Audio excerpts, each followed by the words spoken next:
So this is a teardown of a Presidian branded novelty self-cooling fan with an LED display built into it. This unfortunately is dead. I thought it'd be fun to see in action, but it doesn't spin up.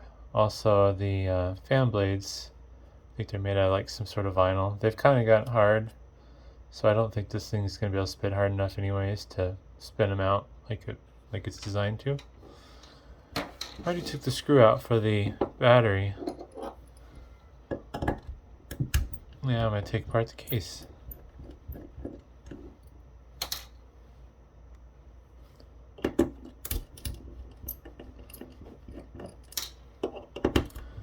Held together with 3 screws. And a little stubborn on the bottom. Looks like this foam pad is holding it together. So I'm just going to split it open like that. Huh. A lot less in here than I was expecting. There's the buttons with a little rubber and carbon pad interface. It's a tactile power switch. Why did they mount it on a PCB like that? That is weird. They could just attach wires to it. I don't even think the PCB is holding it in. Not sure where the intelligence is. Let's see if I can pry this off with my fingers, otherwise I might have to get a pry tool. It's moving. Let's see if I can use the battery cover as a pry tool. I think I see intelligence under the fan blades, but I'm gonna have to go grab a screwdriver. Alright, I got a screwdriver. That'll work. Oh, that's not at all what I was expecting. That's weird. Let's see if I can get this off without... How's it attached? Yeah, it looks like it's glued on. Oh, nuts. Well, that is bizarre. Well, it's dead, I guess. I can't make it more dead, right? There we go. So the LEDs were attached to the PCB here through this flat flex cable. And it looks like this fan blade has a channel just for the LEDs, unlike this one. And then this just rotates. And there's some spring-loaded wires under there that the fan blade assembly connects to. And some of that must be interacting with those outside switches somehow. Really simple little chip blob there.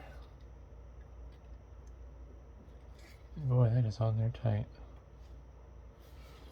I'm not sure. Yeah, I'm not going to be able to show that very well. I don't even know how this thing comes on and off.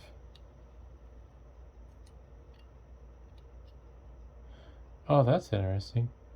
So there's a wiper on the top board pointing at the bottom board, and then there's a wiper on the bottom board pointing at the top board.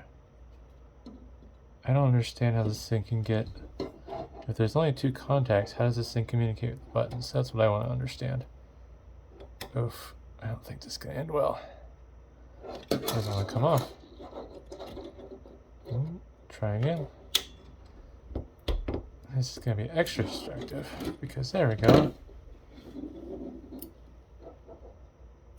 That's weird. I guess it's just a really tight friction fit.